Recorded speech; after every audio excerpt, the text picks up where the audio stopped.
Hello friends, स्वागत करता हूं आप सभी का अपना ही YouTube channel Bihar board 10th में। प्यारे बच्चे, आज मैं क्लास 9th का फाइनल एग्जाम यानी एनुअल एग्जामिनेशन 2025 का क्वेश्चन पेपर लेके आ गया हूं।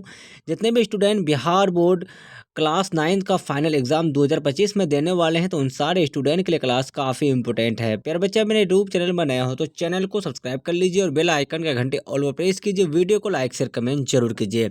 अब सारे बच्चे मेरे व्हाट्सअप ग्रुप से ऐड नहीं हुए हैं तो मेरा व्हाट्सअप नंबर है 9262838329 पर अपना नाम लिखकर मैसेज कीजिए। सारे बच्चों को व्हाट्सएप ग्रुप में ऐड कर लेंगे और ये वाला पीडीएफ आपको व्हाट्सएप ग्रुप में मिल जाएगा। अब सारे बच्चे यहाँ पे देख सकते हैं, क्लास 9th एनुअल एग्जामिनेशन 2025 का पेपर है। और प्यारे बच्चे, आपका विषय कोड जो है ना आपका 112 रहने वाला है और आपका विषय जो है ना साइंस का विषय है। प्यारे बच्चे, अब सारे बच्चों को 2 घंटा 45 मिनट का समय दिया जाएगा और आपका 80 नंबर का एग्जाम होने वाला है। तो प्यारे बच्चे, आप सारे बच्चों को यहाँ पे निर्देश दिया गया है परीक्षार्थियों के लिए। आप लोग निर्देश को पढ़ लीजिए। मैं इससे पहले आप सारे बच्चों को जो ना ऑब्जेक्टिव का आंसर बता दिया हूँ। तो आप सारे बच्चे ऑब्जेक्टिव वाला वीडियो नहीं देखे हैं तो मैं उसका लिंक डिस्क्रिप्शन में दे दिया हूँ, तो आप लोग जाकर फटाफट से देख लीजिए। प्यारे बच्चे, मैं इस वीडियो में आप सारे बच्चों को सब्जेक्टिव का आंसर बताने वाला हूँ। तो आप लोग खंड ब यानी सेक्शन बी में आप लोग देख सकते हैं। यहाँ पे आपका पहला क्या है, तो भौतिक शास्त्र का क्वेश्चन है। प्यारे बच्चे, लघु उत्तर प्रश्न है, ठीक है। तो प्रश्न संख्या 1 से लेकर 8 तक लघु उत्तर है। इनमें से किन्हीं 4 प्रश्नों का उत्तर दे। प्रत्येक प्रश्न के लिए 2 अंक निर्धारित है। चलिए, पहला नंबर क्वेश्चन आपका है प्यारे बच्चे, आधारी राशि क्या है। ये आपका हो गया पहला नंबर क्वेश्चन। दूसरा देखिए, विस्थापन क्या है। तीसरा, न्यूटन के गति के तृतीय नियम को लिखें। चौथा आपका शक्ति क्या है। उसके बाद देख लीजिए आप लोग क्या है, 5वां नंबर प्रतिध्वनि क्या है। और 6 नंबर जो क्वेश्चन है प्यारे बच्चे आपका, तो उत्प्लावकता से आप क्या समझते हैं। 7 नंबर क्वेश्चन देख लीजिए, एक समान त्वरण क्या है। 8 नंबर क्वेश्चन आपका है, ध्वनि की तीव्रता और प्रबलता में क्या अंतर है। चलिए, आपका नेक्स्ट क्वेश्चन है प्यारे बच्चे, दीर्घ उत्तरीय प्रश्न यहाँ पे दिया गया है। तो प्रश्न संख्या 9 और 10 दीर्घ उत्तरीय प्रश्न है। इनमें से किसी एक का उत्तर दें। प्रत्येक प्रश्न के लिए यानी 6 अंक का निर्धारित है, ठीक है। आपका ये 6 अंक का यानी 6 नंबर वाला क्वेश्चन है। तो 9 नंबर क्वेश्चन देख लीजिए, समतल सतह से ध्वनि के परावर्तन को दिखने के लिए एक प्रयोग का वर्णन करें। उसके बाद 10 नंबर क्वेश्चन देख लीजिए, कार्य की परिभाषा लिखें। या फिर धनात्मक कार्य, ऋणात्मक कार्य और शून्य कार्य की साधारण व्याख्या करें। चलिए, अब आपका नेक्स्ट क्वेश्चन क्या है बच्चे। अब देखिए, रसायन शास्त्र का क्वेश्चन है आपका। तो इसमें भी आपका 11 से लेकर 18 तक का प्रश्न दिया गया है। इनमें से भी आपको 4 ही क्वेश्चन का जवाब देना है। एक एक नंबर जो है ना प्यारे बच्चे आपका कितना, तो 2 नंबर का, ठीक है। चलिए, 11 नंबर जो क्वेश्चन आपका है, तत्व और यौगिक में कोई 2 अंतर लिखें। 12 देखिए, ऊर्ध्वपातन क्या है, 2 उदाहरण दें। 13 नंबर क्वेश्चन आपका है, परमाणु क्या है। चलिए, उसके बाद आपका जो नेक्स्ट क्वेश्चन आपका है 14 नंबर, तो अमोनियम क्लोराइड में उपस्थित तत्वों के नाम लिखें। और 15 नंबर क्वेश्चन आपका आयन क्या है। चलिए, उसके बाद जो आपका है 16 नंबर, तो समस्थानिक क्या है। 17 नंबर, जल जीवन के लिए अनिवार्य है, इस कथन की व्याख्या करें। उसके बाद 18 नंबर क्वेश्चन है, मृदा प्रदूषण की परिभाषा लिखें। उसके बाद आपका दीर्घ उत्तर प्रश्न है 9 एवं 20। तो इनमें से आपको एक ही क्वेश्चन बनाना है बच्चे। इनमें आपका जो है एक क्वेश्चन का यानी 5 नंबर वाला क्वेश्चन है, ठीक है। एक ही क्वेश्चन बनाना, 5 नंबर वाला क्वेश्चन है। तो 19 नंबर जो क्वेश्चन आपका है, समांग और विषमांग मिश्रण से आप क्या समझते हैं। प्रत्येक का एक एक उदाहरण दें। और 20 नंबर क्वेश्चन आपका, हरित ग्रह प्रभाव पर एक संक्षिप्त निबंध लिखें। चलिए, उसके बाद चलते हैं हम लोग जीव विज्ञान का देख लीजिए आप लोग। प्रश्न संख्या 21 से लेकर 28 तक का लघु उत्तर है। इनमें से 4 प्रश्नों का उत्तर देना आपको। एक एक क्वेश्चन जो है आपका 2 नंबर का, ठीक है। चलिए, 21 नंबर क्वेश्चन आपका है प्यारे बच्चे, कोशिका को जीवन की संरचनात्मक एवं क्रियात्मक इकाई को क्या कहा जाता है, या क्या बोला गया है। कोशिका को जीवन की संरचनात्मक एवं क्रियात्मक इकाई को क्यों कहा जाता है। उसके बाद देखिए 22 नंबर, जीन क्या है। उसके बाद चलते हैं हम लोग नेक्स्ट क्वेश्चन आपका 23 नंबर जो है आपका, तो पादप कोशिका और जंतु कोशिका में 2 मुख्य अंतर क्या है। 24 नंबर क्वेश्चन है प्यारे बच्चे आपका, पौधों में दृढ़ उत्तक क्या क्या महत्व है। 25 नंबर जो क्वेश्चन आपका, जीवों का वर्गीकरण क्यों जरूरी है। ये आपका 25 नंबर क्वेश्चन गया है। 26 नंबर देख लीजिए, तो थैलोफाइटा के 2 मुख्य लक्षण को लिखें। उसके बाद देखिए 27 नंबर क्वेश्चन क्या आपका, संघ अंथ्रोपोडा को 3 प्रमुख विशेषताओं का उल्लेख करें। ये आपका हो गया 27 नंबर क्वेश्चन हो गया। चलिए, उसके बाद जो आपका है 28 नंबर, तो पशुपालन की परिभाषा लिखें। ये आपका हो गया 28 नंबर क्वेश्चन हो गया।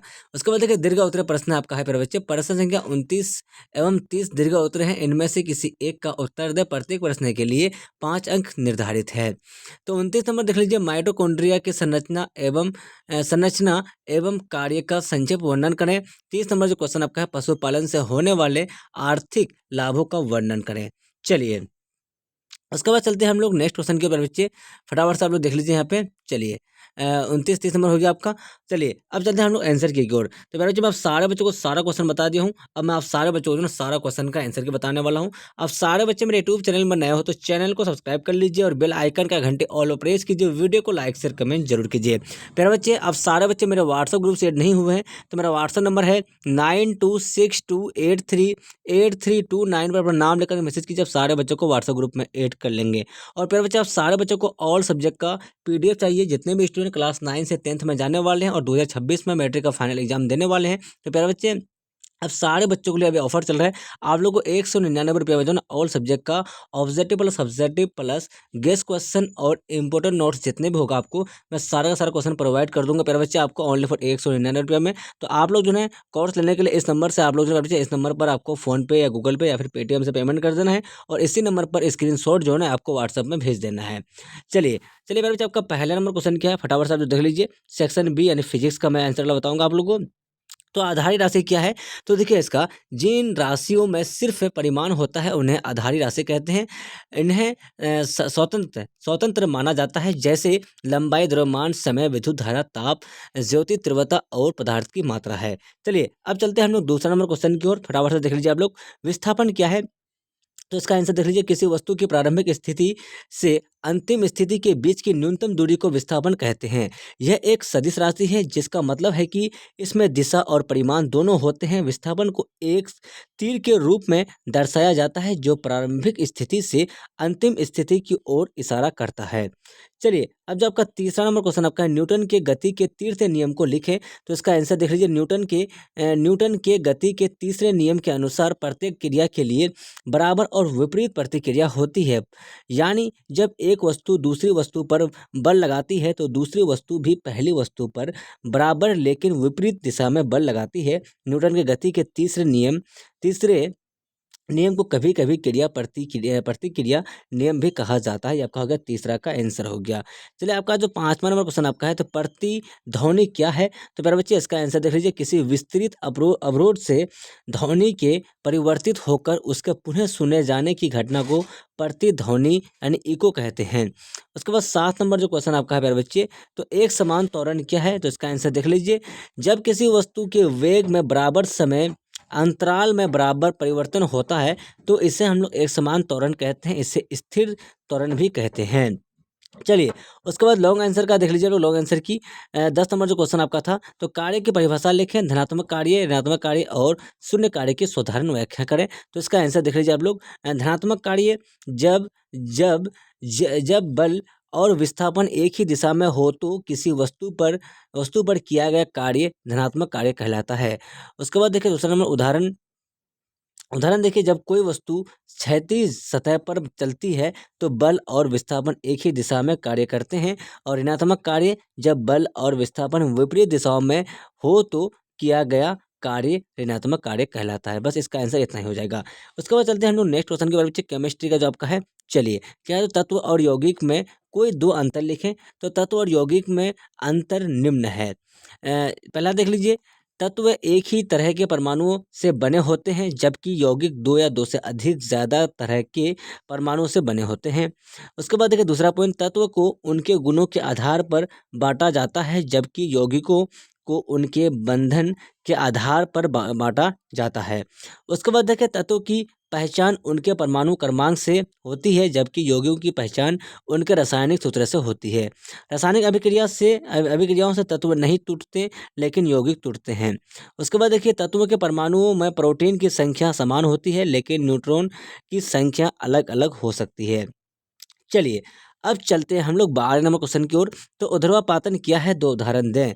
तो इसका आंसर देख लीजिए। ऐसे पदार्थ जो ऊर्ध्वापातन की प्रक्रिया से गुजरते हैं उन्हें हम लोग ऊर्ध्वापातन कहते हैं। उदाहरण के लिए Kapoor, naphthalene balls, ammonium chloride, iodine, सूखी बर्फ आदि। ये आपका हो गया 12 का आंसर। उसके बाद देखिए आप लोग 13 नंबर जो क्वेश्चन आपका परमाणु क्या है? तो परमाणु क्रमांक 13 वाला तत्व एल्यूमिनियम है। यह एक नरम चांदी सफ़ेद गैर चुंबकीय और नमनीय धातु है।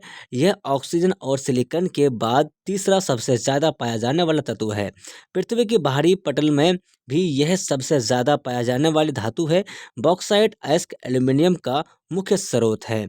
चलिए उसके बाद चलते हैं हम लोग नेक्स्ट क्वेश्चन के 14 नंबर। तो अमोनियम क्लोराइड में उपस्थित तत्वों के नाम लिखें। तो अमोनियम क्लोराइड में उपस्थित दो तत्वों के नाम है अमोनिया अमोनिया NH3 और chloride Cl। Explanation. Ammonia chloride ammonium और क्लोराइड आयनों से बना है। अमोनियम क्लोराइड एक रंगहीन रासायनिक यौगिक है। उसके बाद देखिए आपका 15वां क्वेश्चन क्या है। तो आयन क्या है। तो आयन वे आवेशित कण होते हैं जिन पर धन या ऋण आवेश होता है। आयन परमाणु या परमाणुओं के समूह से बने होते हैं। आयन दो तरह के होते हैं, धनायन ऋणायन। उसके बाद लॉन्ग आंसर के देख लीजिए आप लोग बच्चे। हरित गृह प्रभाव पर एक संक्षिप्त निबंध लिखें। तो इसका आंसर देख लीजिए आप लोग क्या है। तो हरित ग्रह प्रभाव एक प्रक्रिया है जिसके फलस्वरूप पृथ्वी के चारों ओर का वायुमंडल सूर्य से आने वाली ऊष्मा को अवशोषित करता है, जबकि यहाँ से ऊष्मा को बाहर जाने नहीं देता। इसे हरित ग्रह प्रभाव कहते हैं।